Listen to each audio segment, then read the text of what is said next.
Hello, everybody. Good evening. Thank you for joining us today. First and foremost, a little bit of housekeeping. Please ensure that your video and audio are both off, just to ensure that you can hear the speakers loud and clear today. Also, there will be a link that will be shared in the chat box in Zoom, also in the comments via Facebook on Japan Foundation Kuala Lumpur's Facebook page, or maybe Facebook. It's a link to a questionnaire. Please do help us fill it up. We would like to hear from you and your feedback about how we did and what you would like next time. So yes, please help us out on that. Yes, my name is Rebecca Yeoh. I am the curator of Maybe exhibition. Here with us today are actually co-curator Azzad, artists Shamin, Sahrum, Alasri, Dhavinder Singh, and our moderator Makte. I will be sharing my screen in a while, where I will be actually showing you a little bit of slides just to really contextualize what we've been doing, because this is our final conversation, and it'll be interesting to let you know what our journey has been and who we've actually been talking to, and also what made us arrive to this exhibition today and this conversation today as well. So I'll be sharing screen right now.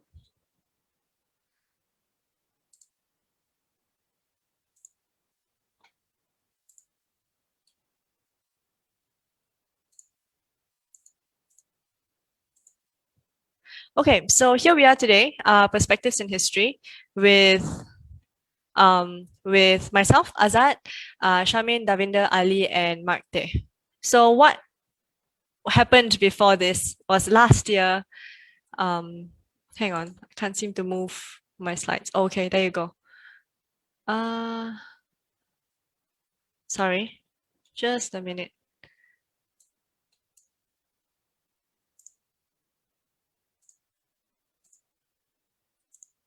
There you go. Okay, so this is where we are today.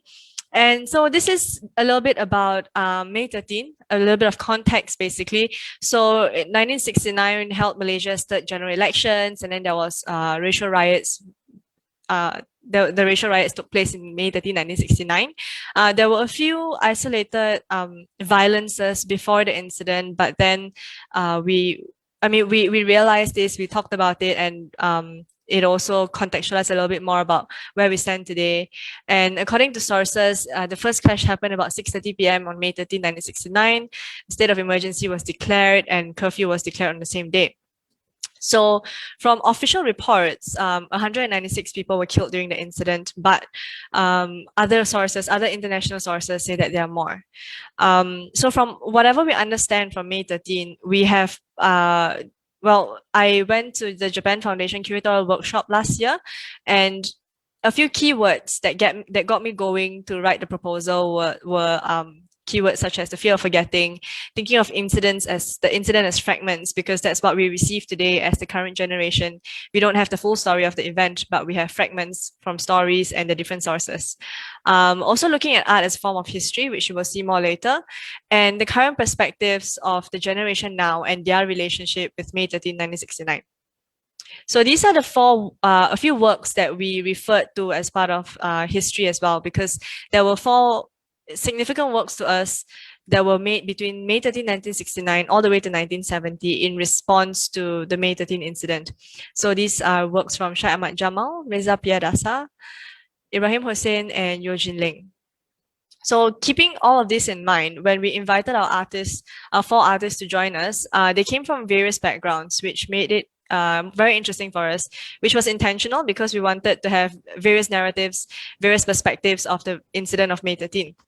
So whenever we had discussions, which was the main purpose, the main point of this exhibition, was to draw back towards the four works that are here today that you see. In addition to that, we also actually had research added into our conversations, some of which are here today. These are not just all the things that we discussed and read about or watched together, but this is a more concise list. I think what is interesting to note is the second one here, Institut National de l'Audiovisuel. It's actually a French video by the French press. They actually came to Malaysia and then they filmed a video.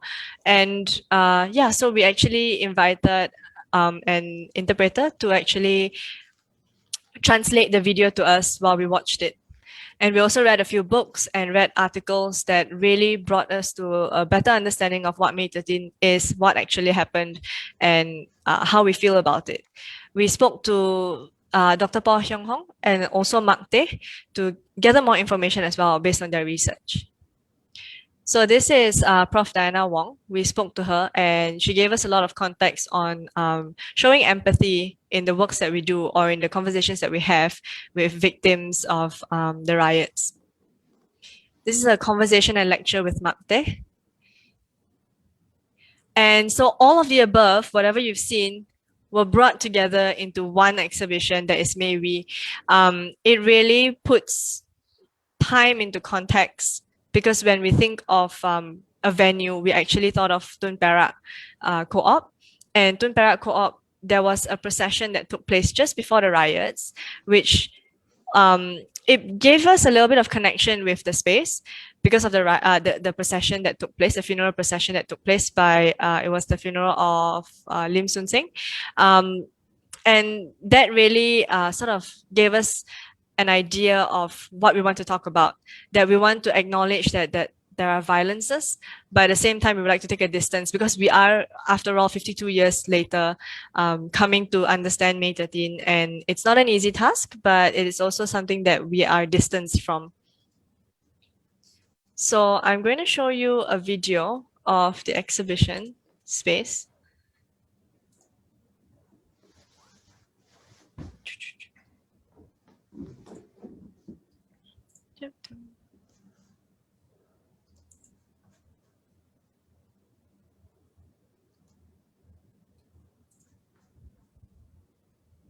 Okay, you can see my screen, right?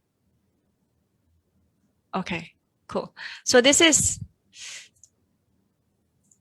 the outside of Tun Perak Co-op. I'm just going to actually try and fast forward a little bit so that, yeah, because the video is quite long.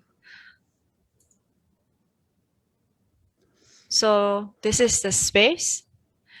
And the first, think of the exhibition as like a time capsule, right? It can bring you backwards in time and also bring you back to the present.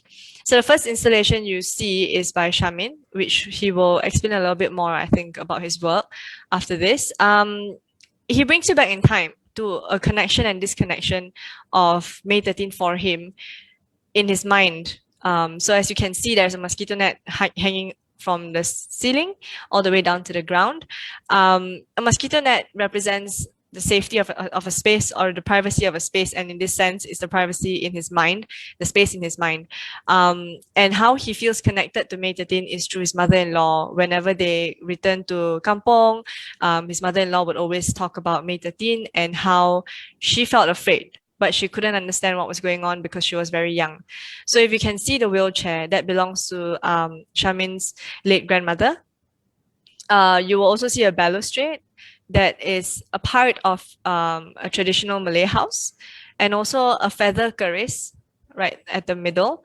A feather keris because we hear a lot of stories about keris terbang, flying keris, during the incident, and he wanted to symbolize that without glorifying the weapon. So he placed the feather in place of the blade.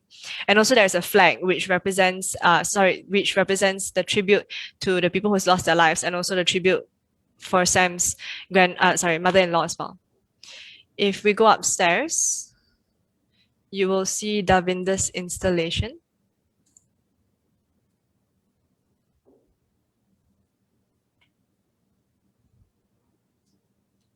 Okay, so over here you will see Dhavinder's installation. Salvation can happen here. It may require some salt. You are invited to actually step on the salt, and that brings you forward into time to the present from Sam's reminder of the past. Over here, you are very present because you're actually able to step on the salt, and you're invited to actually step on the salt bare feet and be reminded of the difficulty, the pain, and the sorrow that people actually experienced during the incident of May 13, and what has actually happened. We cannot actually feel or understand fully because we were never there. But at the same time, we understand that there's a wealth of memories that surround us. It's just that, are we actually ever willing to question? Are we actually willing to ask? And if we are, there's actually a whole lot that we can find. If you actually look into this little acrylic box, the trapdoor, there's there. If you look directly down, you will see Sam's installation, which puts into context the present and the past. The connection between the two artworks is very strong here, because in the present, we are stepping on something, but we are stepping on something that reminds us, but we can only question and understand from the perspectives of the people that are related to the incident. And also in understanding that salt becomes a representation of protection from the future against repeating the incident. And in front of us, you will actually see 13 pedestals, 13 pedestals of 13-page Chinese lunar calendar format of the incident of May 13. So every day is May 13, 1969, but the content on each calendar is different. So a Chinese lunar calendar technically tries to forecast events. It tells you what's good to do on a certain day or what's not good to do. Where in this Chinese lunar calendar, it tries to bring you back in time, giving you facts and narratives that Ali and two of his collaborators have gathered together. So Ali with Brian Chang and Yiki Chu, they actually sat together and collated stories from Ali's grandfather, who was a policeman at the time, and Yiki Chu's grandmother, who was a housewife at the time. So there's this narrative that plays along. If you look at the main, I'm going to pause right here. So if you look at this main square, is the main narrative or the main focus of the calendar, and the QR code links you to the source of the story. And yeah, so you can see that the format is Chinese lunar calendar, which also gives you a little bit of sense of time, because the calendar itself looks traditional, but there are parts and pieces that reminds you that we are now a different generation. For example, if you can read Chinese, there are some words that are used in simplified Chinese and some in traditional, just to show the time difference and also the different generation. And the QR code obviously brings us to where we are today. And in thinking of May 13 as an incident in the past, we also know that May 13, 1969 was the first declaration of the state of emergency. Whereas 52 years later, you will see another calendar on this wall up here that contextualizes the entire exhibit, because on January 13, 2021, the state of emergency is declared. Hang on, let me find the calendar for you. There you go, the calendar. So it really puts into context the time that we're in right now. And in understanding the memories and knowing that we're in the present, we are now, and also the facts that we have gathered from the calendar, we now come into Paul's space, where you are actually invited to sit on the chair and he will wash your feet. He will perform an act of washing your feet. And the act of washing your feet puts him in a place of humility to accept stories, basically, to accept any sort of narrative that we can hear today. And it's a large there are large differences, right, between the stories that we can hear. There might be anger or there might be sadness, but the act of washing also reminds us that he's washing away actually the taboo and the preconceived notions that we have of May 13, and then he hangs them up on the drying line to air out basically the taboo and to put it out in the open so that we can begin to talk about it. And the muddy waters represent our state as the people of Malaysia, and how we actually repress or put aside a lot of our emotions when it comes to May 13, and we get really muddled in all over in there. And in understanding that we are trying to put out the taboo so that it's out in the open and to really come into a time where we can talk about May 13 openly, you are now faced with a number of tripedal structures. It is right in your face. So you actually have no choice but to bend your head down, bow down a little bit and walk through the space. The act of bowing gives tribute to the people who's lost their lives during May 13, and also to give tribute to the different narratives, again, that we will hear. Also, as you move your body through the tripedal structures, you are invited to come into a time of contemplation and reflection, towards what you've heard or what you've learned in the entire exhibition or outside of the exhibition, and to think about the ways that we can personally reconcile before there can ever be national reconciliation.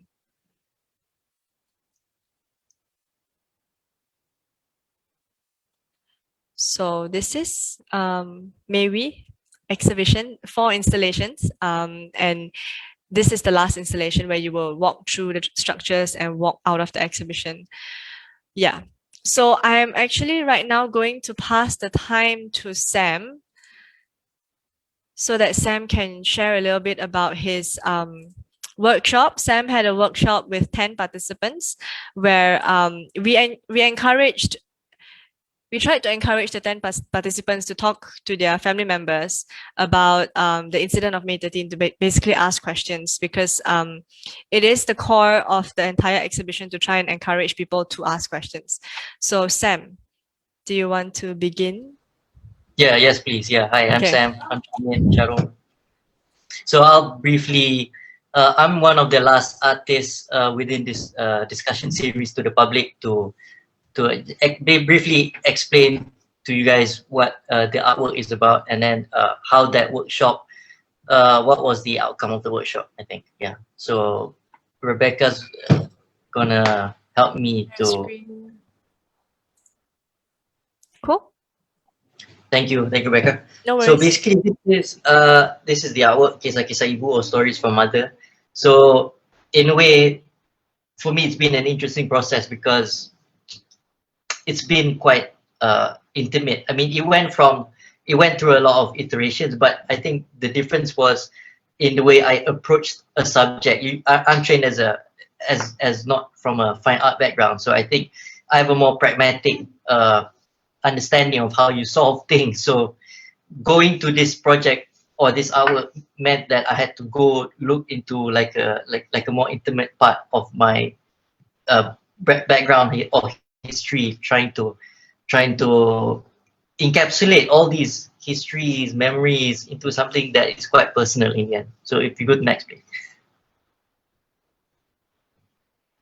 Yeah, so basically this is the artwork, Kisah-Kisah Ibu. Basically, some of the descriptions has been told by Rebecca earlier. But what's interesting within this artwork is, I think, a conversation, not only between myself and in producing the artworks, but with the other artists involved, including, I think, to Davin's work above. So I think that came about quite organically. We worked it out along the way, and it so came that this relationship grew or came about in trying to. We didn't inherently want to link, but in doing each other's works, we sort of in the end merged in terms of the storytelling aspect of it. So next, please. Yeah, so in the middle there is a chair from my mother-in-law. So there's 3 objects. So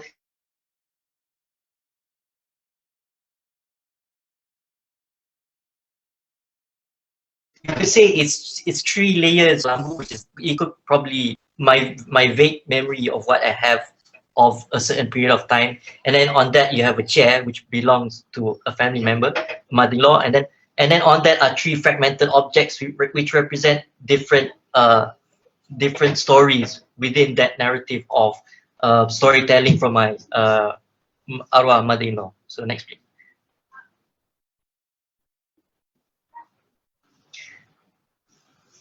Yeah, so I think what struck to me was as quite rich, and what I found very, I think, not successful, but I think it's wonderful to be able to converse with another artist. I think when creating works, I think most of the time, but in my experience, I've only had the experience of putting up artworks which were independent of the context and independent of one another. So in this instance, it's related to the place, and then it's related to the space, as well as not just your space, but another space above, through a physical opening through the trap door. So I think the conversation with Davin was very, I found it very helpful and very, I think, insightful in going forward. Next, please. Yeah, meaning that I think looking back, the relationship between other people's stories and how it interlinks with one another, that's what 13 May is. I think it sort of shows that we are all going through different uh, understandings and different emotions, different memories of May 13, but it's interlinked through a national narrative, or it's an event which currently everyone faced, or at that moment, or has an understanding of facing, even though not personally, but we were in that mode of understanding that whole event. So this is something that I think it's hard to get anywhere else personally, yeah, as a journey in trying to translate a complicated set of issues, historical facts, and also trying to distill it into a purely personal thing as well. I think that has been a very enriching process along the way. Next, please. So memory recollection was a small workshop with around 8 people. It was a private workshop. It's quite intimate. So I sent out 3 questions to all the participants regarding have you heard stories from other family members or relatives who are alive, or if they have passed away, have you heard any since you were a child, like what they went through, what their emotions they were feeling, how what were they portraying when they were telling the stories, and does that make you want to actually know more about that incident itself? And we had a diverse mix and quite an interesting conversation around different viewpoints, different understanding of that same event. I think that's quite interesting to pick up on. Next, please.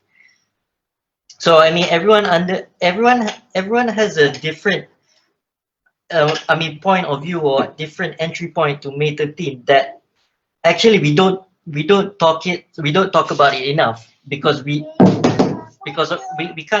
can't seem to find a lot of other narratives aside from the ones that we hear during celebrations like Raya, and then your uncle tell, your datuk tell, but we've never actually had the experience of talking it as a group, and then you realize that everyone has a different understanding, and when everyone is in a group together, you can actually feel that, oh, macam that point of view, that dia tak lari sangat, but and then this guy has a counterpoint, and then it makes you really open up to the idea of talking and discussing about it. Next, please. Yeah, so macam I and then eventually along the way I just pecahkan what the inspiration for the elements within the artwork was, from the veil, the kelambu, and then macam the folded bendera, from kira how military uses it as a memorial device in a way. Yeah, next, please. So these were the 3 questions, and we got a lot of interesting feedbacks for it. We were, I think, in discussing the past stories, we were trying to find out if did it have an effect on you personally, and could you relate it to your current situation. And I think it's not a definite answer. But it's just worth contemplating that where does that put my situation in now, maybe with regards to COVID, and with regards to politics, with regards to racial tension or racial issues currently. Is that still applicable, and do I feel the same sentiment, and how should I move forward with it? That basically much sums up the workshop. Next, please. Yeah, so that sums it up from my end. Yeah, thank you.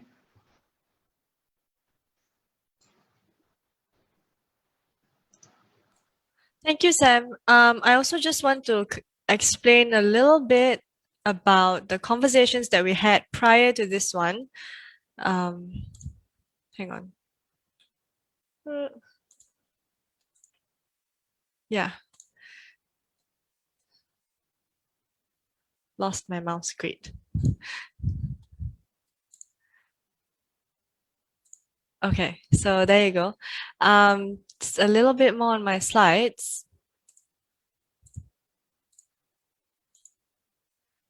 Is basically what we wanted to do initially was to look a little bit external, look out towards the different countries that also had similar incidents. For example, Nadia Bamadaj told us a little bit about the massacre in Indonesia, and Chang Yong Chia told us a little bit about the Guangzhou Uprising that also happened in May, but in a different year, and it's May 18. So how he felt that there was this certain relationship that he wanted to research on. So we took that international aspect and compared it to what Hassan Muttalib himself has excuse me, has actually experienced during May 13, 1969, and had a little bit of a conversation in a zoomed out perspective. And then we brought it a little bit closer to home by talking about the mass burial site in Sungai Buloh with Ong Ka Jin and Dr. Paul Hyong Hong, moderated by Adila Razak from Malaysia Kini. So Dr. Paul has done a little bit of research on oral history and the site itself, whereas Ka Jin has written about the site and has collected a few other books and related stems about May 13. And this conversation really breaks apart the different perspectives of the site, as well as the different thoughts about having a site as a memorial, in terms of having the burial site as a memorial or a different monument as memorial. And then that leads us to where we are today, a step closer to home, which is our exhibition. And today we will be moderated by Mark Teh, and I'm going to invite Mark Teh to join us. Mark, are you there? Mark Teh is a playwright, a performance, a director, a lecturer. He's interested in how we generally express and share stories about memories and individuals outside of sorry, hang on, I'm stuck. Yeah. Okay, so yes. Cool. Okay. Thanks very much for the introduction. Sorry, thanks. That's okay. I should just clarify that I'm not a playwright. Yeah, I said don't violence the plays at all whatsoever. But thanks very much for inviting me to moderate this last session. I thought because today is the final session out of the May We exhibition kind of series of conversations, I thought it would be useful to maybe just contextualize this particular conversation. I think the first thing maybe just for us to remember or consider is that this particular conversation is taking place exactly 4 weeks on from when the 2021 emergency that we're all living under right now went into effect on 13th January. And, up until midnight, 12th January, Tuesday, 12th January, all of the artists who we will hear from in a little bit, and Rebecca and Azzad were scrambling to install the show because the exhibition was supposed to open on the 16th of January. So, everything had to be up by 12th January. And let's kind of also talk about that experience and the feeling of doing that.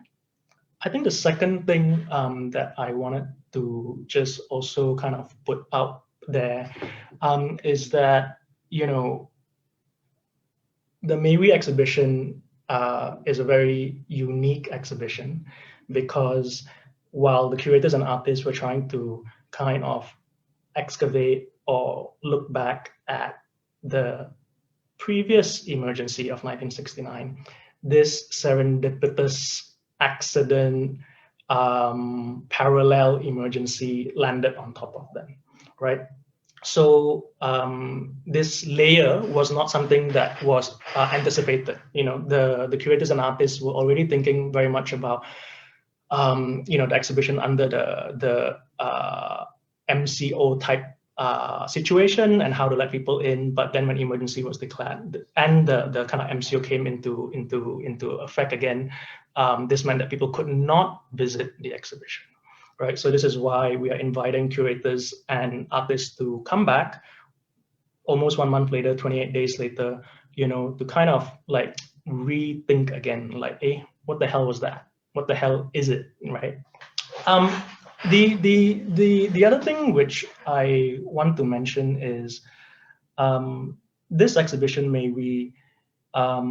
it's not happening in a vacuum in terms of a rethinking about the legacy, trauma, ghosts, memories, scars of May 13 within our society, right?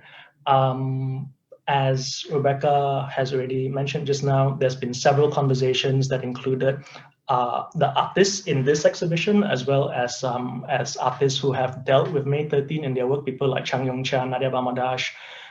They've had researchers like Ong Kar-jin, Paul Hyung-hyung, as well as journalist Aidillah Raza, and a witness, who was living in Kampung Baru at that time. This is Hassan Muttalib, right, the filmmaker and film critic. So it's really been like a whole bunch of people, this program of conversations that is also a part of the exhibition.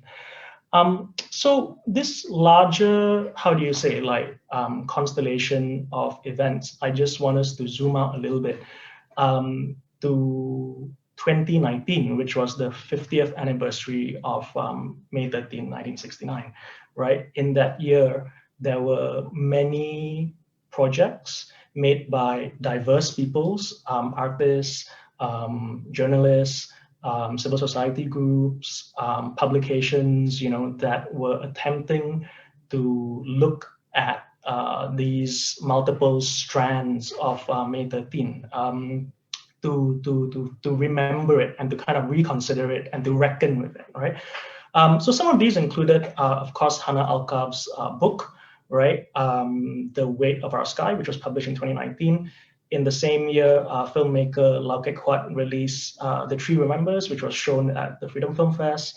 And we also had, in this very same festival, a film made by Tam Sin Hao, a journalist, called 50 Years of Silence, where she interviewed in a very kind of brave and painful way her family members who've never spoken about losing other family members during May 39, 69. Aidillah Raza and team, which included Tam Sin Hao, of course, created this special website which kind of timelined and mapped the May 13 incidences, right? The kind of timeline leading to the day itself, as well as some of the policies that came after. And even the investigative journalism platform Rage released a whole bunch of videos, like 5 videos interviewing witnesses, survivors, people who lived in the center of KL during that time. Someone like Chang Yong-cha, created a work which, as Rebecca mentioned already, connected, 2 different violences: the May 13th of Malaysia and the May 18th of Guangzhou, South Korea, to kind of put them in conversation, right? And of course, there were many forums and symposia that were organized during that year. And also very importantly, last year in 2020, Dr. Por released a book, currently only available in Chinese, which is a collection of oral history interviews, with families of May 13, 69 victims. And this book, I believe, is currently being translated and should be available in English, and I'm not sure if it's going to be available in Malay. So what I'm trying to say is that lots of different pieces of coming to terms, reckoning, excavating, reflecting, thinking about, right? This is the larger picture. For our purposes tonight, it's to really kind of return back to this exhibition, May We, right? And Rebecca and her co-curator Azzad's premise was really to think about reckoning with this dark episode in our history from the next generation's perspective. All the artists and curators are between 28 to 38. Rebecca earlier showed some artworks belonging to Syed Ahmad Jamal, Yeoh Jin Ling, Reza Piadasa, and Ibrahim Hussein. And while all these may be big names in Malaysian art history now, every single one of them was between the ages of 30 and 40, right? So it's quite a similar age group to Rebecca and gang, kind of a way, right? So that's something also interesting, that they're drawing from, art history and other kind of fields in trying to bring together their research. So what I want to do is maybe talk about three areas tonight with the artists. One is to really kind of look at collaboration and exhibition making. Sam has already hinted at this for us, how did the artists and the curators negotiate working together? They were all making completely new works. The second area is to look at this very strange parallel and overlap between May 13 and January 13. And what the hell happened 28 days ago, And lastly, we try and have space to kind of address some questions related to the future, whether it's the future of this particular research or artistic works, but also like the kind of future maybe of the future of Malaysia and how we're all gonna deal with these things, right? So can I invite all the artists and curators to just come on screen and appear, everybody. Yeah. Like that's the gang. Hey. So I think everyone can see all the names of the people there. So there's Rebecca and Sam and Dhavinder and Azzad, Ali, as well as Paul, right? So maybe the first area, guys, I just wanted to open with was, this question of collaboration and negotiation, which Sam has already kind of got us thinking about. These two strategies really seem to be features in making the exhibition between all of you. I'm wondering if you guys can talk a little bit about the experience of maybe researching together to make entirely new works. None of you were showing like previous works or recontextualizing previous works.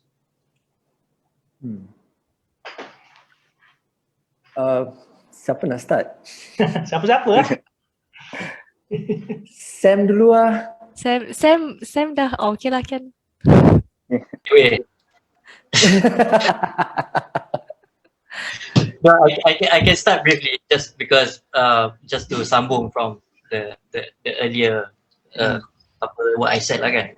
So I think for me it felt like a long art course because there was a lot of like sessions and a lot of discussions, and personally I'm not used to that type of engagement. It's like I used to getting like a brief and then you do it and then you put it up. So it's for me it's been challenging to put all these information in a coherent manner, and not only that, in trying to recontextualize it either in my artwork and then there's a lot of layers of context. So in trying to materialize something, I got a bit confused towards the end of how do I materialize this work. And I think it was through a lot of discussions with other artists and the curators, which really helped, I think, in trying to distill down a lot of these hard facts or maybe like oral stories of this very difficult time in Malaysia, and then to get it to a level that you're able to say that hey, this is the work that I'm presenting and it's been thought out with these guys. I'm not sure about how the other guys do their process. Like for me, I think for instance it was quite straightforward at the beginning because I kind of decided that I wanted to use the floor and the trapdoor, which was available and which I feel that it was like something you don't get in like current buildings, that sort of design and that sort of like something functional which people don't think of nowadays, to have a hole in between the floors, like below and above. So yeah, the whole idea of salvation can happen here. It may require some salt was actually the title was just a play of words, which was like I kind of recycled the title from my previous work, which was my last solo show. It was the previous work was called Baptism Can Happen Here. It may require some soap. Yeah. So yeah, it was just a little play of words. there, and which I think it came in quite well, because I feel that the medium which I was using, which is like salt, it has something which I currently felt like that there's much more to it than just using it as alternative to form a aesthetic piece or whatever, So, but in this exhibition, I think I felt like I had this whole notion of exploring it further, and just the element itself, the value, the cultural differences which salt has in different cultures and all that stuff, and but I was not going to highlight anything of that, of like cultures or anything or rituals. But I think for me, how I looked at it was like, for me, I look at May 13, 1969 was like, of course I was not there, but I do have family members who were kind of involved indirectly, because they were living in a very Chinese populated area of KL, which is Chan Sao Lin. So, I did dig up some stories from my mom and my aunties, because my grandparents are no longer around, but they did used to speak about it briefly, just like, I kind of heard it a few times when they were around. Like they said it, times were really hard and people were really afraid, and food was really difficult to get because shops were all closed and blah blah blah, it's just all that stuff. And so, which is like kind of what we are experiencing right now, at current times. But it's just that I think the fear was a little bit more, I think it was a little bit more harder to digest, like like for now, because we can't see this virus, right? So it's okay to go out. There's nothing to, because you can't see this thing which is going to harm you. But I think at that time people saw all that the spillage of blood and all that gory stuff, which I think a lot of people have seen and they just don't want to talk about it nowadays. And so for me, it's just like using that as like, I feel that if you get slashed, you of course you will have like a clean open wound, kind of situation. And and I see May 13, 1969, it's still like an open wound, and people are still not over it. Some people are just still kind of afraid and kind of like saying that this is like, it's not right for us to talk about stuff like this because of certain issues. And mostly I think it's the people which I have spoken to, some aunties and uncles during my jogs in the morning. They always tend to say that either I don't want to talk about it, or either say like, oh, it's something which is very sensitive. And some people say, I just don't know, but eventually actually they do know. They just, you can see in their facial expression. So all this stuff put aside, coming back to my work, the salt plays a couple of different roles in this work. So for me, I think I'm not going to speak much about the aesthetics of it, but I'm going to speak more of how I used salt to narrate this whole piece of work, and the whole exhibition itself, and then how it links to each and every different artist at the same time. Because I feel it's I think all four of us had this instant organic chemistry. I don't know what you want to call it, but everything fell into place just perfectly fine. I don't know how, but everything just just like it happened very, very fluidly, I would say. Yeah, without any sort of, except for the glitch, which is no visitors lah, but other than that, everything was like it was great. We had great conversations, we had great discussions about this particular issue. But at the same time, I gained 4 new friends. Sorry, not 4. Maybe Becca is new to me, Ali is new to me. Yeah, but yeah, 2 new friends. And so that, and so how, coming back to the salt thing again, sorry, I'm like No, it's divert. cool. Davin, like let me come back, because I think like we can come back to this salt in a little bit, but I do want to kind of open it up to Ali and Paul as well. I mean, Sure. you also mentioned this thing about having some personal entry points, talking to people who live in the area that you grew up, which is Chancellor. So Ali, in a very similar way, Ali, you also went after kind of like personal connections, right? So you guys had a bunch of readings, you had a bunch of viewings, which like backed up as a kind of like research, but it seemed like there was a desire to kind of ground them in talking to people who may have lived through those times. So similar to Sam and Davin, I wonder if you can talk about that. But at the same time, just a question for Paul as well. I know Paul is from Kuching, and when he was invited to take part in this exhibition initially, there was a bit of hesitation because it felt like this is a Semenanjung thing. Maybe it's not a Bornean thing. It felt very far away. So Paul, maybe you can also share with us in a little bit, like how did you create these entry points, whether it was through research or through the materiality of the materials that you're working with. Ali, Paul. I'm just gonna quickly get the two. Because for me, I think baru hari ni kot I quantify. Actually, I was trying to trace sites of conversation lah, as Dhavinder has nicely sort of talked about. Shamin has kind of like tried to provoke with his workshop, and to think about the sites of conversation as something tangible. When I was brought into this particular exhibition, because you talk to people, it's memory, then you change through your act.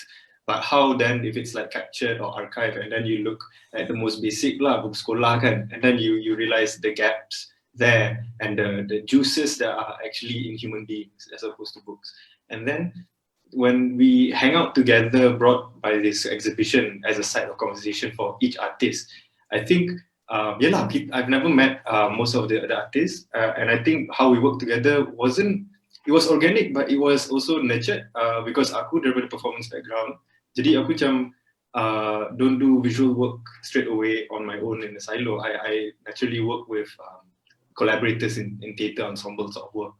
And then to kind of have the opportunity to experiment with visual artists here was very interesting, because I brought in this sort of game for us to actually talk to each other and give us a platform for a conversation of who we are actually as Malaysians. Who is Paul? Who is Dhavinder? Who is Sam? Why these four boys talking about with the team? And why is Rebecca and Azzad interested in curating this with us also? And to have that conversation was very useful. And through that, then we realized this idea of performance, not just in artists performing, but also audience reading the works like performance. And organically, we imagined how they would walk through this exhibition and what are they taking away from. And when we realized our arrangement through the space curve, we realized our attitude towards the work, then we managed to sort of tell a coherent story with our works, yet retain where we are at in terms of position. So I think, to really talk about it and having that site was very useful to collaborate and find our own entry point to this, because like you said we weren't born in that time, and Paul, you feel far away also, right? But to have the conversation kind of mandate, so I think Paul, you can take it away Okay. I think as Mark mentioned, it's like the East Malaysian are basically, I would say, at that point of time, are detached from that and were detached from that incident. But looking at the current narrative, I would say we're still detached in that incident, but not in the narrative at the national level. If you're looking at this as to progress as a nation building. So that narrative has to be included. Regardless if you are experiencing it, you have first-hand experience coming from your family members, it has to be included in a way in the discussion or dialogue or discourse regarding this. Like there was a bit of hesitation as when I first heard about the brief from Becca, but then Becca also mentioned about the word remembrance, which I thought, it has a little bit of the connotation of the work that I had just recently exhibited as my solo form of prayer. So I kind of feel that it would be interesting to develop, some sort of to follow through in terms of the concept itself. So yeah, as Ali mentioned just now, how we nurture, the whole thing in terms of the narrative, the flow of the exhibition. I thought the collaboration somehow organically evolving. At first, during our second meeting, so I have already proposed shown my design ideas. I mean, the installation bed.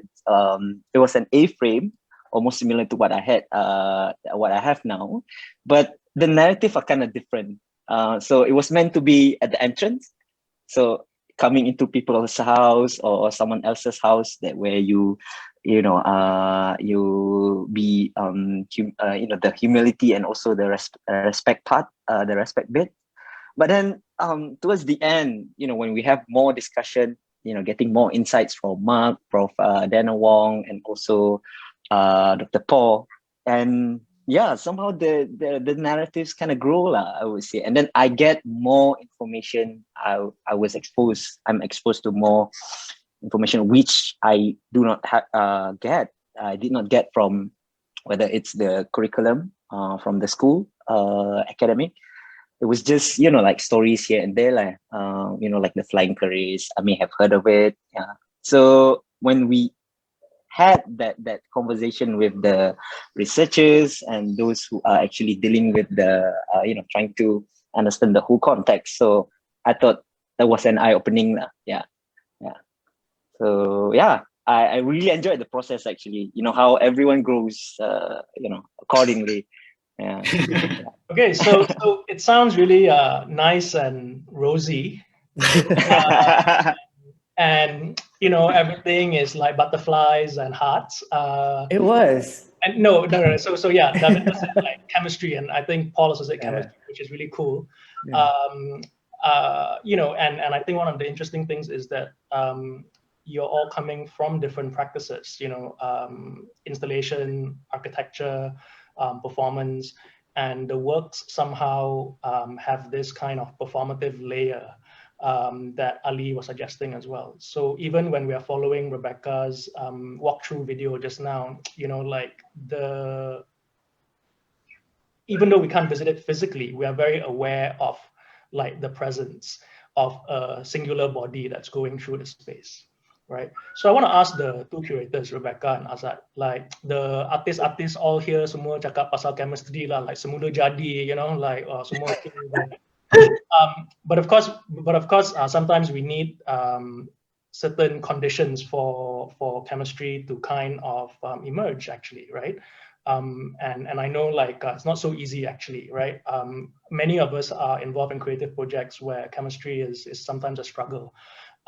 So one of the things I guess I wanted to ask the curators really is that how did you guys try to think about the exhibition design and flow? There are 4 different artists, 4 different works, 4 different types of imaginations, and yet they are all kind of resonating and vibrating off each other in quite a small space, quite intimately, right? Could you share with us, a little bit of this thinking? Azzad, I go first, then you continue. I think it was interesting how the 4 artists actually came together very well. I was also very surprised. I was a bit worried at first, but then it really, the butterflies and everything else, it turned out really well. And maybe it was the thought of understanding, first of all, that we have a safe space, that whatever conversation that we have is really just between us to develop this idea first and this understanding of differences before we can actually carry on an exhibition like that and to forward to go forward with more conversations like what Ali did with his collaborators and what Sam did with the workshop, right? So, but in terms of the entire exhibition, I think when we talked about space and who wanted to be in which section of the site in Tun Perak Co-op came quite organically, because we knew that Dhavinder wanted to do something with the trapdoor, right? So yeah, that the placing really came quite organically, and I think the creation of an experience was something that we somehow collectively wanted to do, in understanding that we will never be able to turn back time, and we don't want to turn back time because it's not a day that we all want to go through, but yet it is something that's important to remember. So in a sense, it's sort of like creating that bodily experience, I would say, to go through this exhibition in an immersive manner, to remind you that you are here in the present, you are here together with the artist in this current generation, in this current time, 52 years later, to be together lah. Like we are all in this together, you know. And to be able to invite people to come in and do that is probably at the back of our heads, because I always reminded them that, you know, I want to invite people into this conversation. I want to be able to bring people together and talk. So that I think I say that so much that they're like probably stuck in their heads. Yeah. Yeah. I'm not sure whether Azzad thinks the same way. Passing the baton. Azzad, you're muted. Okay. I think from my side, actually, when Rebecca's approached me to help her to curate this show, actually, I'm kind of at first I was hesitant, actually. Yeah, because of the gravity of the weight of the subject, actually is heavy for me, actually.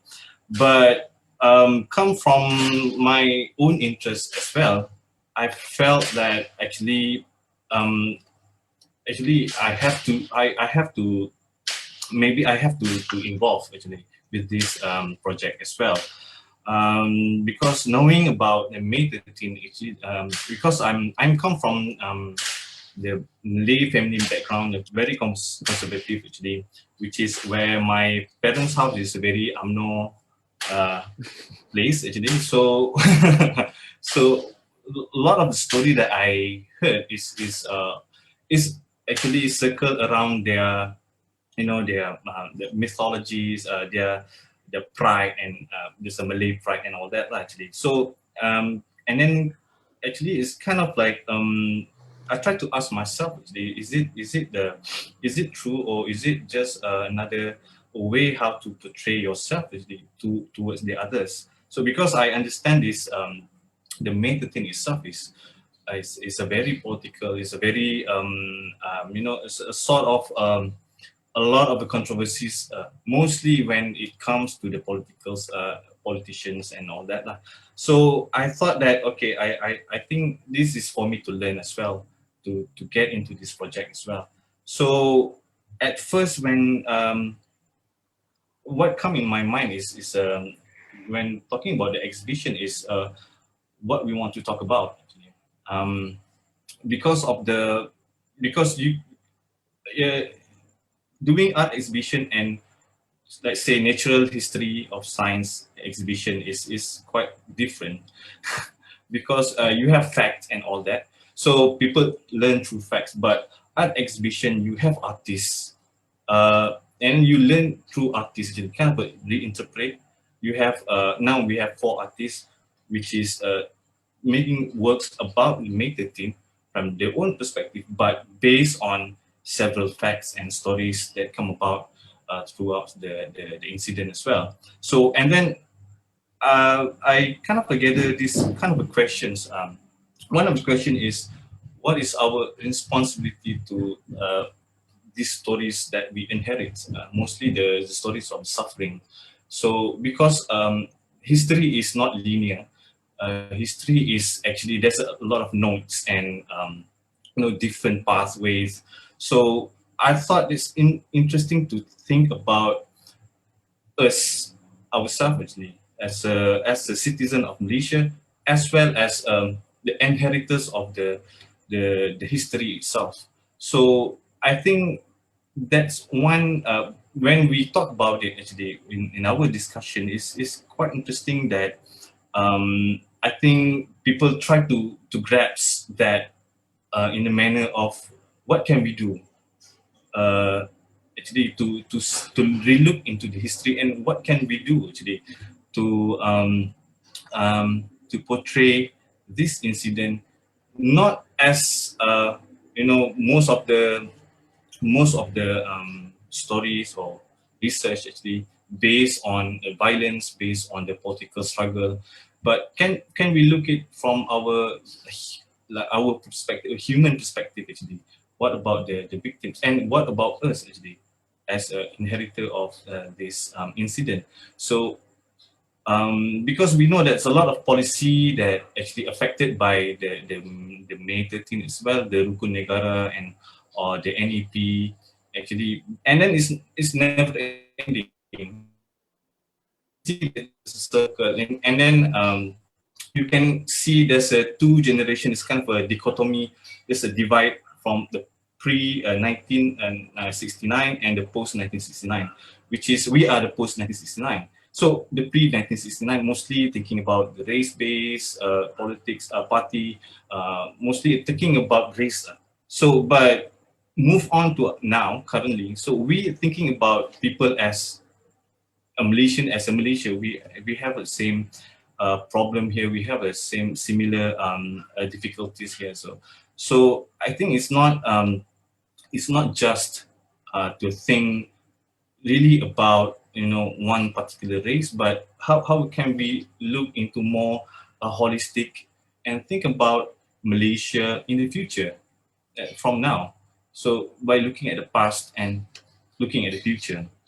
So I think that's one of the things that make me feel that I think I need to relearn, and I need to join this project as well. No, that's great. Thanks for sharing that, Azzad. I wanted to ask you guys, since you guys kind of moving us towards the making of this exhibition and the kind of realizing of this exhibition, it sounds like there clearly was chemistry, a lot of collaboration, a lot of research, a lot of negotiation. I think for some people coming out of comfort zones, comfort zones can be our own kind of personal backgrounds, but also coming out of our kind of professional disciplines, let's say, and it seems really interesting, like a long gestating kind of a process, right? In order to realize this exhibition. So let's time travel to 28 days ago, right? You guys have been working hard on this thing. Gila babi, stressed, starting the show, excited, I'm sure, tired, exhausted, nervous, worried about many things, right? And of course, on 11th January, emergency was declared, and it would come into effect on midnight of 12 January night, 13 January morning lah. So you guys suddenly had like 1.5 days instead of 5 days to install. Could you just, anyone, take me back to that 1.5 days, those moments where I'm sure emotions and nerves were running very high and raw? I think we were running on adrenaline, there was like a rush of blood to the head kind of moment. That every 1 hour someone will scream, yeah. I think it was Dhavinder's ritual to like every hour or so have this shout just to release his stress. Someone walks in the room and say, "What are we doing? What are we doing? We are doing something." My structures collapse. It was sheer panic on my side. I think all of them saw it. I think for a while, all of them made sure not to talk to me because I might just lash out and say something. But I don't know. I mean, I don't know what everyone else received on their text messages on that day, but I received people or images of people panic buying in the malls because I'm from Penang. So like I got pictures of like people in Penang, you know, panic buying, and I'm here like these people are running a 100-meter race and I've got to calm down. Yeah, and I think it's motivating to see them work and also to actually be on site and like help out in the installation. I have to say, Davin was panic buying a lot of salt. 500 kgs of salt. No one else had salt in Kuala Lumpur because it was all taken away from us. Yeah, there's some sort of a panic buying. Disclaimer, it's half a ton What of do you salt, do? everybody. It's half a ton of salt in this installation.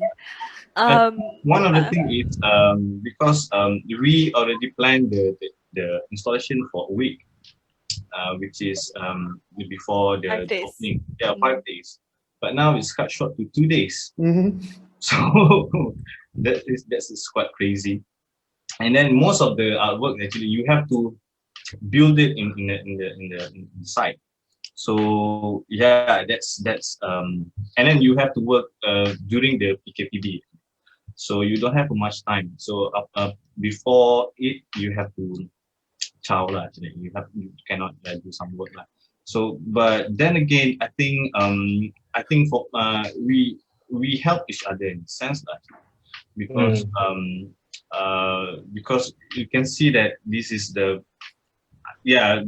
of the questions. So why are we doing this? Who going to see it? Because it will be MTV. But then again, it's come to our actually maybe the spirit of we want to see this happening, and I think that's what drives us actually going forward, actually to make it until it's done. Just do whatever time that we have left. So just let's go for it. Artists can work faster. I don't know about you guys, but then it was like 11th January was like, okay, we have 2 days, right? Yeah. And then 12th morning when they announced state of emergency, I really went on this proper panic. I was just like, oh my goodness, does it mean that not just like nobody can come see, we all have to stay at home at a certain period of time? Like what's happening? I don't that was my panic lah, at least. Yeah. I think, of course, the emergency, the current emergency, and the back then in the 30th of May is different, like, For sure. Yeah. Yeah. But I think you just have a sense of emergency. History repeating itself. Yeah, it's kind of urgency. Remind ourselves about the history, and then so macam trauma dia macam Yeah, that's right. But the basic, the structure is the same actually. There is somebody who's taking advantage of this situation in a sense. So it's very interesting. Yeah. But I think when it came to really rushing to install the works, I don't know, maybe Dhavinder's right. Maybe it's adrenaline. Maybe it's just the built synergy between all of us after so many months of meeting online either every week or every other week, or meeting at Tun Perak. It's just, it suddenly became like this one whole team working together. Yeah. For me, I think I didn't want to let other people down. Like the other the curators. I was about to bail. I was like, shit, I'm not supposed to do this. I'm supposed to buy eggs or buy something right now. But I have to do it. I have to. Yeah, can. Yeah, I mean, I must say I was very privileged to be witness to the installation that you guys were all scrambling to do on the 12th January. I didn't help out, I just stood and took in the moment, and like everyone, I just took it in. I mean, joking aside, it was really adrenaline, exhaustion, but this also really kind of remarkable sense of mission lah. Somehow it's a very strange and abstract kind of a thing, right? Like, the rest of the city or many places, people are panic buying or thinking about going home before the roadblocks, begin. And then there's all of you guys and some of your friends who are helping out you know, working with salt, working with making these tripedal structures, playing with mosquito net, trying to make sure the, you know, calendars look, means like, on one level, it's like really bonkers. But on Yeah, another, we also realized like that was also a way to resist, right? To resist and to insist that, you know, we will not be denied this kind of space and this kind of moment of, you know, talking about this and realizing about this. So, you know, for me, just as an outsider to the group, you know, it was both a very kind of poetic and also political kind of gesture, which, you know, now looking back is really how I feel about it. You know, during that time among stress lah. But I want to ask you guys, right? Like, okay, so here we are 28 days later, 4 weeks later, exactly. How do you guys look back at your works now, artists, and also curators? How do you look back at the exhibition that you guys try and put together? You know, when you guys were designing this exhibition or making your works, the layer of another emergency coming was not factored in, obviously. But the situation changed, shit happens, and suddenly this accident, I think it can be productive, right, on some level, because suddenly like certain things begin to emerge. But at the same time, you know, like people can't go and see this show live, and the bodily experience was something that is very central to this exhibition. I mean, so the question is, are there things that you see in your work that are a bit different now because of the situation? I feel that it has become much more relatable to the, you know, I think it resembles the similar experience of this whole post-apocalyptic feel in KL. There's no people around and everything is shut. You know, it's just like something is like something bad is going on kind of thing, you know. So I think it gives that work that, I think that more depth in a way. I think it gives that whole exhibition more depth because of this particular, as you were saying, Mark, that, you know, this particular emergency kind of it's like a blessing in disguise for the artworks in order to create more content and to create more conversation like what we're having right now. So yeah, I think in a way that, of course, it's not something we look forward for, but as you said, shit happens. More emergencies. Huh? We don't want more emergencies. No, of course not. Yeah, but as you said, shit happens, right? So yeah, so how we dealt with it was just that it was, as what we were saying, that it was a rush, and it was a good rush in a way because we wanted to, like for me personally, I wanted to see my vision, which I've envisioned, like my imagination, which I had of that particular piece being put out there, you know. So I wanted to see it, and it was like a personal goal for me to put it up. So it was like, yeah, okay, you know what? I'm not gonna just like give up on this just because there's some emergency stuff. You know, I'm just gonna like work on it, and I did it, you know, within 10 hours, which I was quite I was quite boggled by it as well. But it showed the next day because I woke up with aches everywhere. Yeah. So, and like Azzad, thank you so much for like, you know, helping me with the salt, man. I was like, and Ali, thanks, dude. Was it like 30 kilos per bag or something? 40 kilos. 40 kilos per bag. Yeah. Okay. And you have like eight bags, right? No, we had 11 bags. Wow. 11 bags, yeah. Yeah. And you have to carry it upstairs. Yeah, up the stairs. No elevator, guys. And no lever system. Yeah. So the labor for this was extremely intensive, and the labor was shared. But others, I'm just wondering, you know, like, are there also, I guess, like different layers that emerge when now you kind of look at the show or look at the work that you made, you know?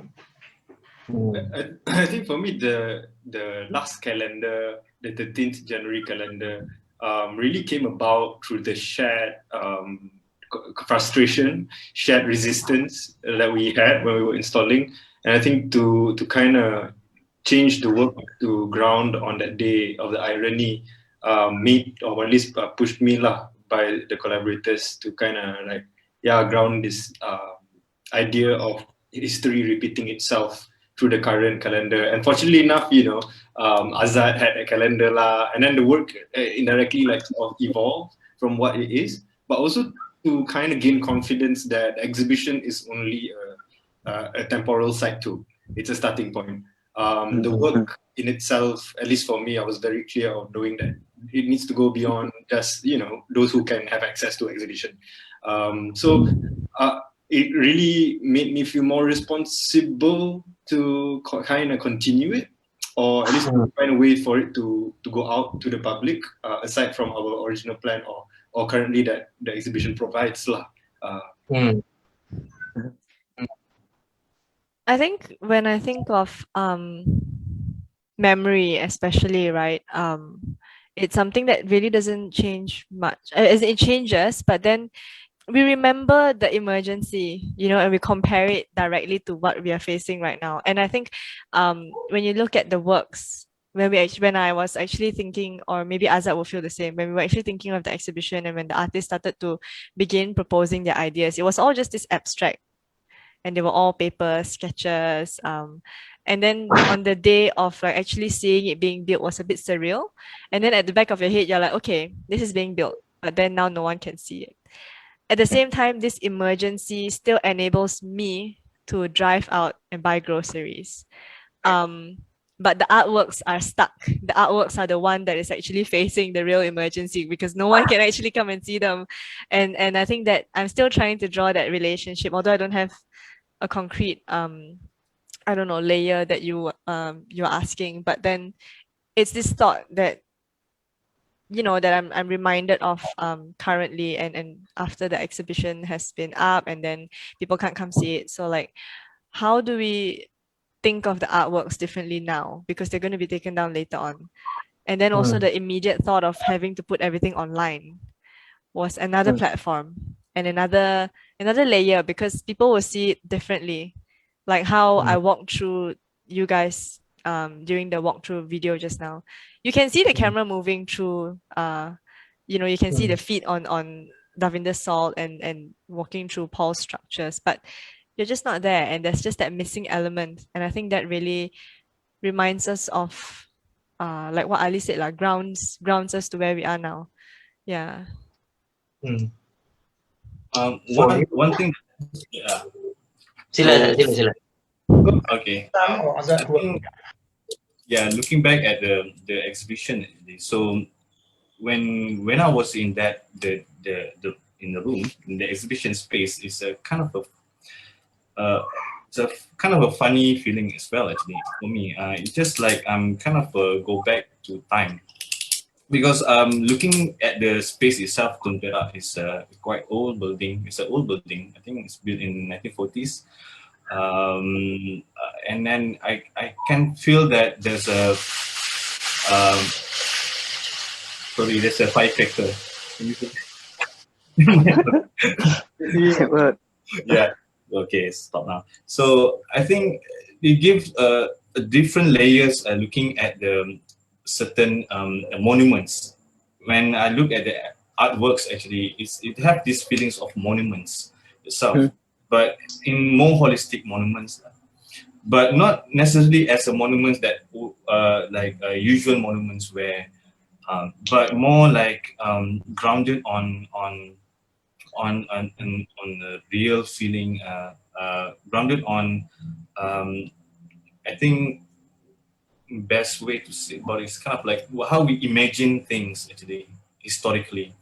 Because I think when we talk about the history, we talk about how we see or how we look into the history itself. Actually, why monument was built, because somebody is imagine how it would be in the sense of victorious or remembrance or sadness.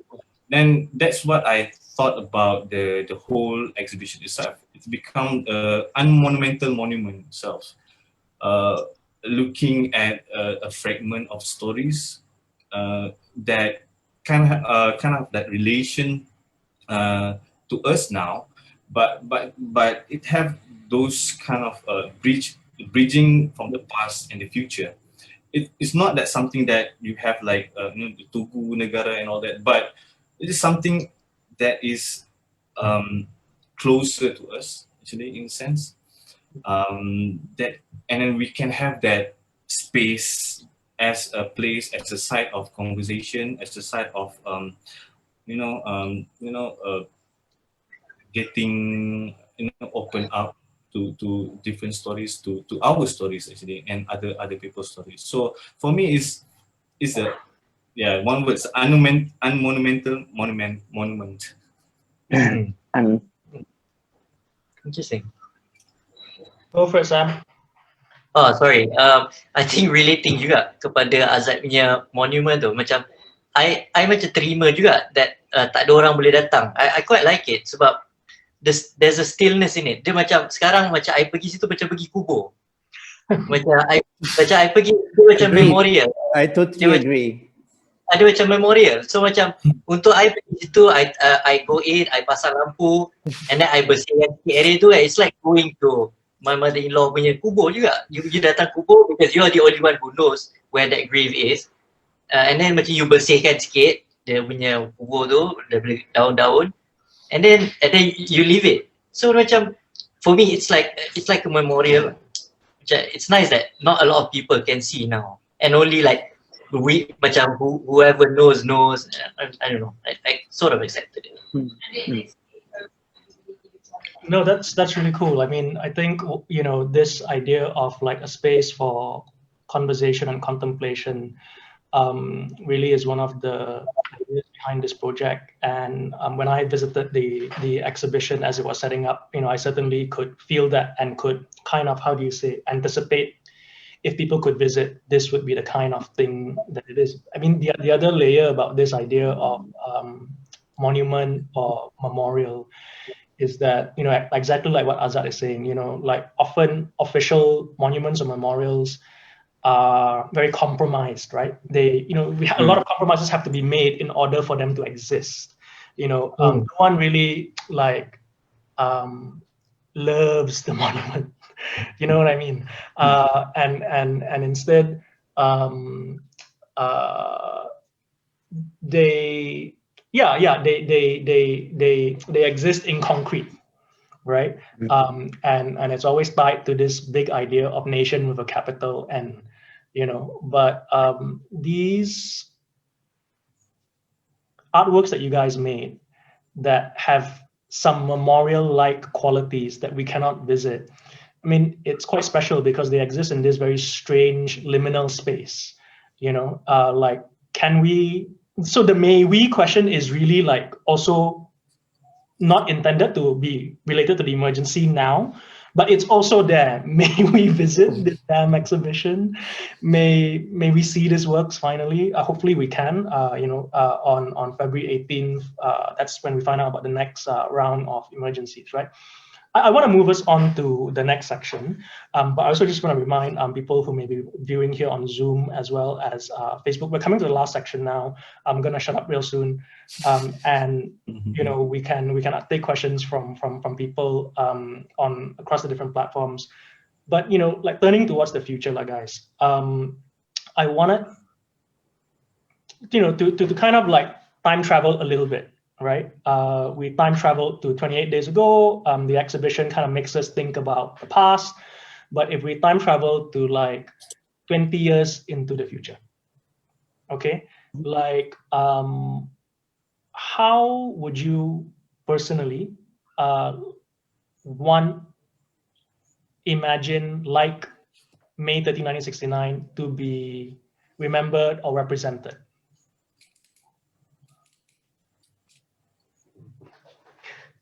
No more rukun negara every perhimpunan. No more. We can read about it, learn about it, but to say every morning about right hand up, like susah lah. Yeah, saying it is one thing, then practicing it is another thing, right? Like nobody practices it. It's like Yeah, pointless. exactly. And Yeah. and it's not an inclusive rukun if you think about it as you look closer about our culture and that what it states within the five too. So I think not have that already 20 years mungkin boleh. Okay, and of course, Ali suggesting that, because in case we forget, the Rukun Negara is one of the outcomes that came out immediately after May 13, 1969, right? It didn't exist at the point of independence or the formation of Malaysia, right? It's a post-69 kind of Rukun, right? Anyone else? Like 20 years from now, how do we imagine the next generation? Since, one of Rebecca's ideas was intergenerational dialogue, right? How do we imagine the next I generation? think for me is try to tone actually to eliminate all this racial-based party in a sense, in political sense, because after like 60 years, more than 60 years after we Merdeka, actually, we actually still have that old-minded people. Actually, it's a pre-96 minded actually policy. And we still actually have a leader who actually lived 60 years ago and still be a leader right now actually. So there is nothing for now actually is we try to change because most of our policy, where we going actually, the direction of our country is affected by this whole thinking. So whatever that we have now actually is been it's a bit preconceived. It's a preconceived ideas of what we have before. So I think to go into the future, I think the race-based politics and policies is need to be eliminated at first actually. And then for me to remember May 13 not as a something that is to broke to break or between the ethnic, but to remember that this is what your grandfather, your great grandfather has done actually before. Actually, for you to learn, not to ulang actually, not to do it again, because this is what happened when you are the and you have this invested in this power and you feel inferior, you feel everything actually when you don't have that kind of a link how to understand other people.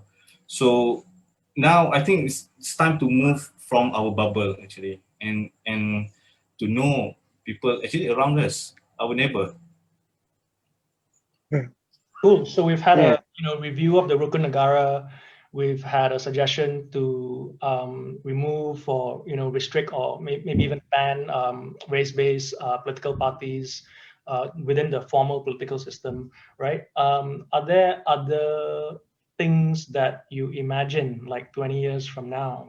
I think in a more utopian, like Flying positive, cars. well, that and also really being able to ask people about May 13 and they will not be afraid to share is one thing that I hope will happen, because I know we've encountered through this process people who were a bit reluctant to talk about it, and we've heard of this from Dr. Paul as well, from families, because there's something mythical about it, or there's something fearful about this whole May 13, and I think we've also used the word taboo a lot. But thinking of a place where we can all talk about it would probably be a place where May 13 is no longer used as a weapon in the politics. So maybe along the lines of what Azzad is saying, the race-based politics probably needs to go, just so that people will stop using May 13 to scare the shit out of everybody, just because we might not have a very clear understanding of what's going on, only because we've been saying, right, these fragments that we're receiving is just fragments, and from what we can understand, we will, and we hope to get other people to understand too. Yeah. I think now we are moving in a sense of I think the old people is really afraid of the young people right now actually, because I think one of the thing is because now there's a review on like the Had Umur Undi, 18 years old, but they still not actually belum proceed lagi. So that's just give me some the picture that actually our young generation actually is move on. Our thinking is different actually when we think about mostly because most of us actually come to the city now, so working actually side by side with other people, other race from the other race. So now we are more actually exposed to other people's culture as well. So that's, but I think that's not enough for now because of the certain things that actually not really settled yet, mostly in the like in the politics and all that. But I think we are going forward to that, being try to understand other people's, try to break this barrier of the ethnic race, religion things, actually, to be more, identify ourselves as a Malaysia rather than, based on, Melayu, China, India, and all that. So I think, yeah, that's one thing I hope for. Paul, you look like you wanted to say something, Paul. Yeah. I'd love to say something. So my hope, 20 years after this, I think probably I would say in terms of the political structure and also the governance, I think our political leader would be more empathetic. Yeah. And also what I was trying to actually portray in the works, the installation that I did. I mean, of course, at the moment as artists who participated in this exhibition and also were given the privilege, I would say all the artists, we are in a position of the privilege to actually talk about it in a sense that, in a way that it's not to say either politically or apolitically, but we have that platform to actually talk about it. So I hope, excuse me. So I hope in 20 years more time, or maybe 50 years from now, our political leaders would be more empathetic. Not really, playing the, like what all the other artists have mentioned just now, the racial cards, the political is more on a very race basis political party.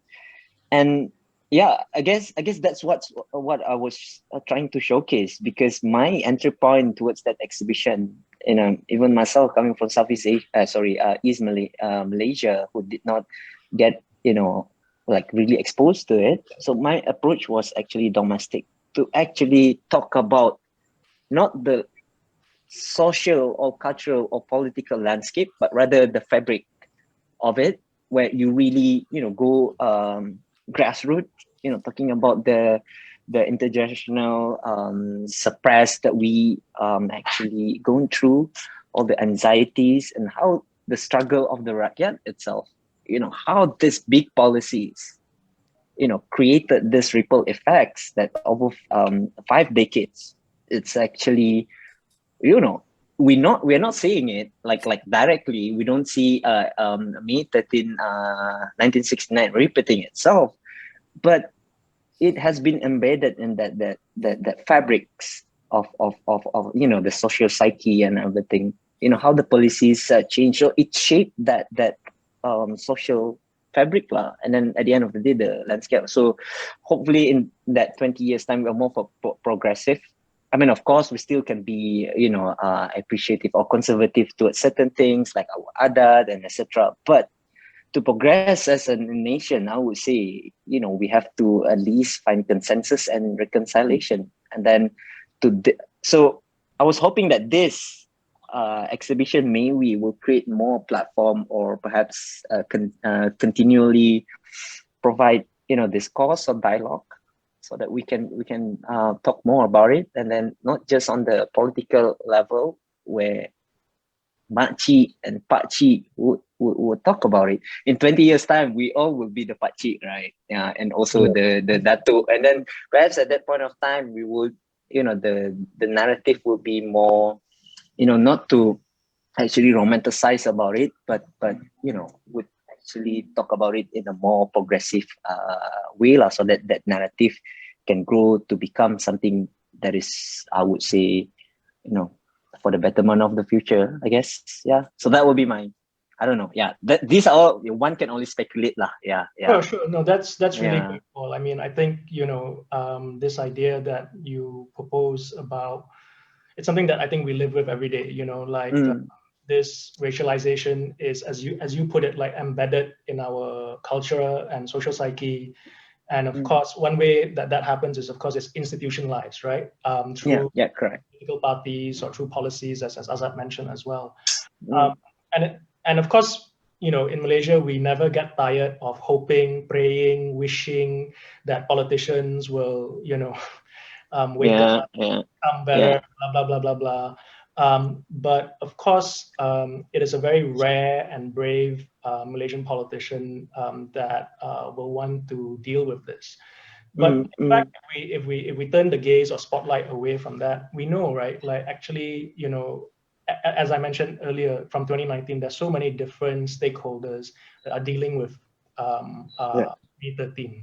Not just May 13, other dark episodes of our history. Artists are just one part of this ecosystem. There are rape journalists, there are researchers, there are social scientists, there are historians, there are educators, there are community members, and even the question of reconciliation. It's not easy, right? It's not easy to reconcile. Something Definitely. we can easily arrive at, and sometimes the desire for national reconciliation. Again, a national reconciliation is akin to like a national monument, right? It flattens.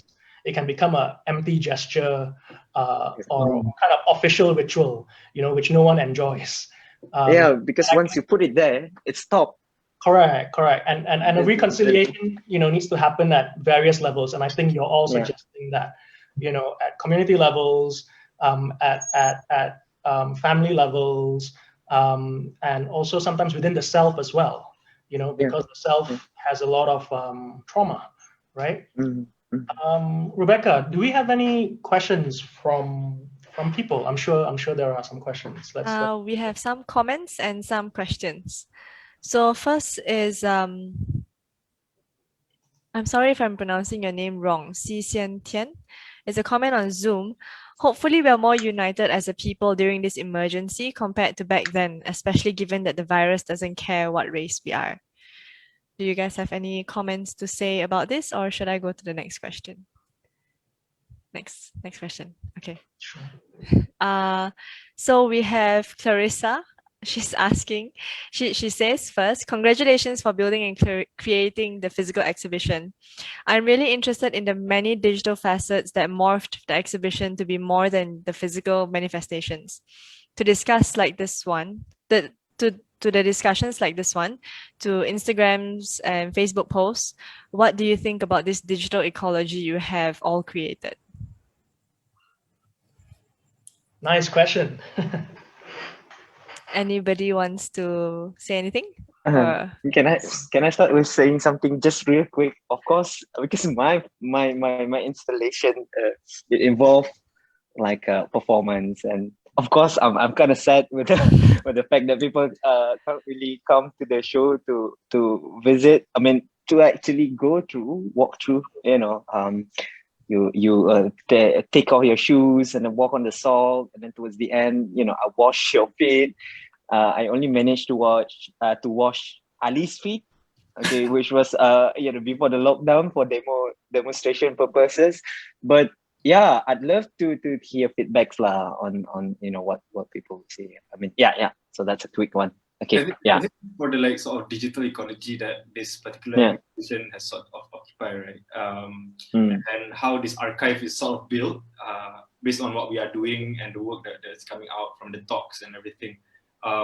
It comes back to, I think, how this exhibition sort of brought the old works from Syed Ahmad Jamal and all to us, and carrying that ritual on with now the current artist works and the research that are brought and researchers that are brought together. I think then we indirectly are allowing the site to remember outside of institution. and to really, I think, Rebecca, it's now easier for you to sort of carry on with other artists or because you already have this data. I was like, yeah. sorry, continue.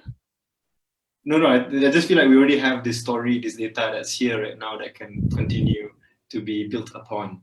Yeah, so actually, I was actually thinking about that, right? Building on and continuing. I think, and also connectivity, because the reason why we chose Facebook and Instagram is because that's where everyone is at right now, being locked at home, or like, when you're free, you're on Facebook, or you're on Instagram in some ways. And I think when I thought about people not being able to come, and then the artists and also Azzad himself has already put in so much effort. 7 months of effort, guys. We need to put it somewhere so someone can see it. In that way, it becomes sort of like a platform of sharing, and understanding. It was a bit difficult for me to understand how we can actually bring this exhibition online, so that people can experience it, but yet understand that this is a physical exhibition that you need to experience. There's also one reason why we didn't do that whole virtual click and move around thing, because it's not something that is meant to be that way. It's really just pointing out that, hey, this is a physical exhibition, this is how it's meant to be, and like, I'm so sorry, if the times are a little bit more different, we will definitely have our doors open for you, and Twin Perak will definitely, even owner of Twin Perak will also allow us to come in and bring you through and let Paul wash your feet, that kind of a thing. Yeah, it's also building on the differences between what's online and what's actually on the physical. Yeah. How is our current PKP? Yeah? Because there's a lot of different sectors being opened up right now. So if I'm not wrong, the creative industries that are allowed to operate are the ones like radio stations, recording, videography, And shooting, right? shooting, Film. not pameran. Yeah. Oh, really? So hang in there, guys. Hopefully Guys, after 18. I think it's a really good time to do a radio show on the spot. Do some Let's live start podcasting. video, some live video shooting in the exhibition. Some cerekerama yang needs Paul's installation as Wash. Or Paul's feet washing. We have a comment actually from Dr. Paul Hyung Hong on Facebook. Thank you for the whole Maybe team for engaging this difficult topic and for opening up this meaningful conversation. Thank you, Dr. Paul, for supporting us throughout this and having conversations with us as well. Yeah. Okay, one more. For Paul's English translation of yes. book, which will be coming out sometime this year. Really valuable work. A question on Zoom from Si Xian Tian. Thank you to the artists and curators for creating such a thought-provoking and relevant exhibition. My worry is that not enough people will be able to benefit from this, which feeds into a larger problem of the vast majority of Malaysians being fed an approved narrative of May 13 without being challenged by exhibitions like this. Exacerbating this is the fact that those with personal memories of the incident are growing older. Accordingly, there is a plan to memorialize the exhibition and to perhaps augment with it, say, engagements with eyewitnesses or participants of the riots for broader dissemination to the public. Ooh. That's some heavy stuff. No, that's interesting. I think I was also thinking about targeted viewing, right? To kind of, I think we are already sort of doing this targeted sharing with eyewitnesses and the researchers we've engaged to come and look at our work. And I think to have it at sort of critical discourse will help in its continuability or longevity of this particular subject. I think I'm just responding based on the question. I think one of the things that we can do, I think, is the podcast. Kind of like a continuous discussion or from a different, aspect of it, like literature, even with the, some of the eyewitness as well. So yeah, I think it works because this is sort of like exorcising the demons of the meditating as well. So the more we talk about it, it's kind of like bring down the taboo, bring down the the That's devils and the demons of it.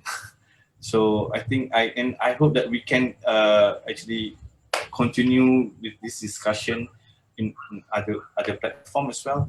Yeah, it's also about like getting critical people like policymakers or professionals. Yeah, actually, exactly. to see how they can influence or enrich from the research we've made through this work. In a more, I think, connected way of acting on it. I feel. But yeah, it's a lot. I think this question also relates back to Clarissa's question of ecology, and having an online platform such as Instagram allows us to continue building up on the content that we have, which means that the Instagram page, as long as we are around to actually actively update, hopefully we will be able to map out a more comprehensive and a more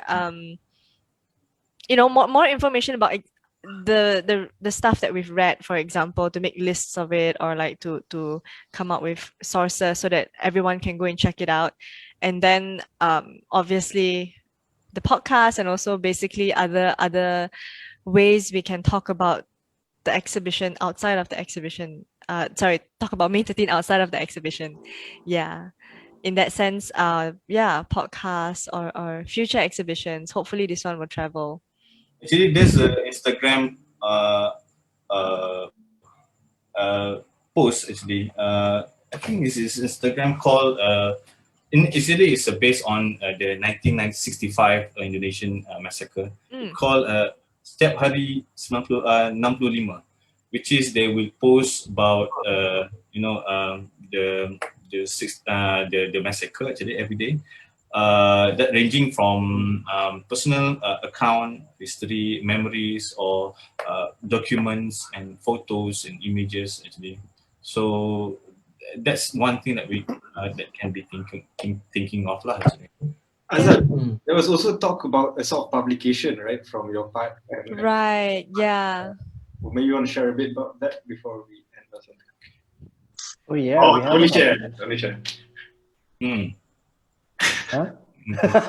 Okay, so they don't want to share yet. I mean, the because it sounds like it's a start, and I think what is useful in terms of the comments that we're getting from tonight is that, the accident or the unanticipated problem of having the current emergency land on top of this particular exhibition about the 1969 emergency,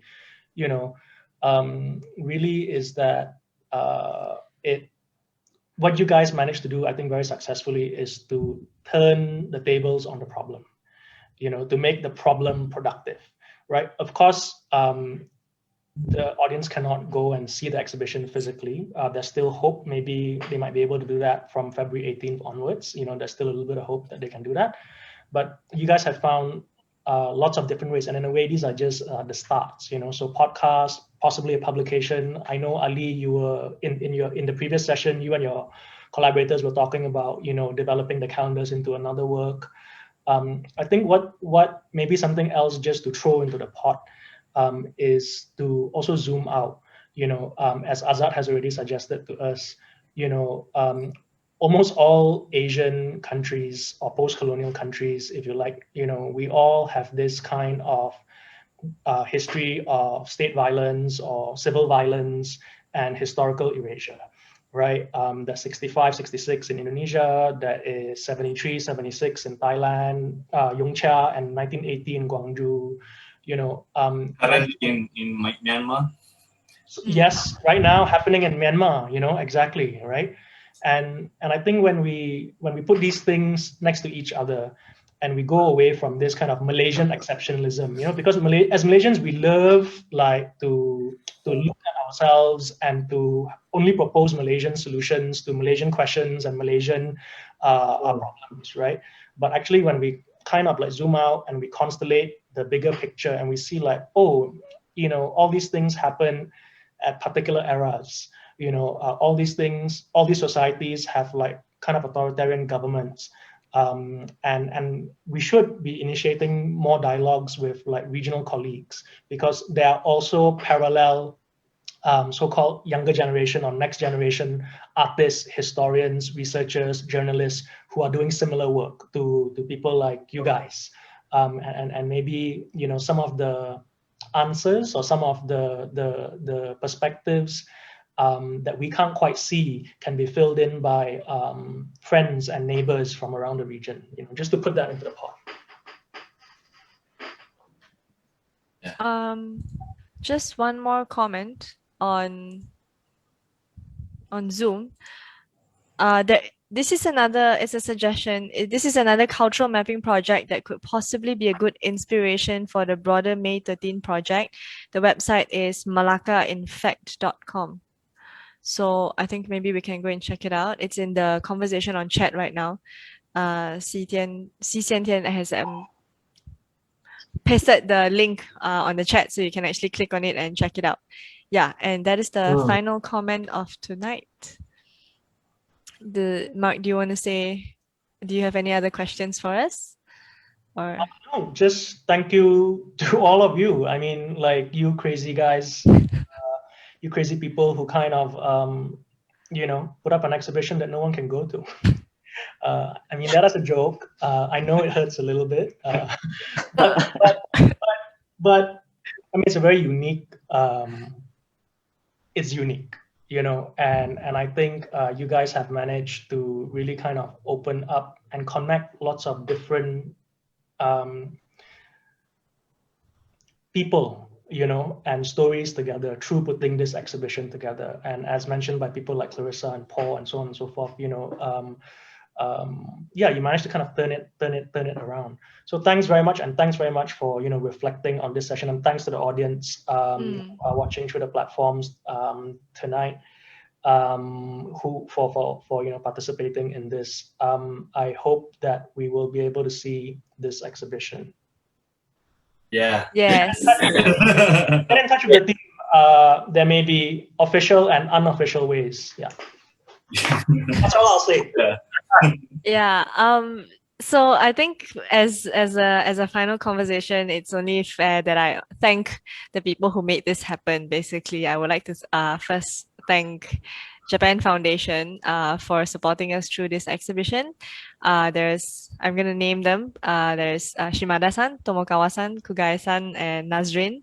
Also Shioko-san, who isn't here or with us in Japan Foundation Kuala Lumpur, but she herself with Mark Tay has been mentoring myself and Pei Sian.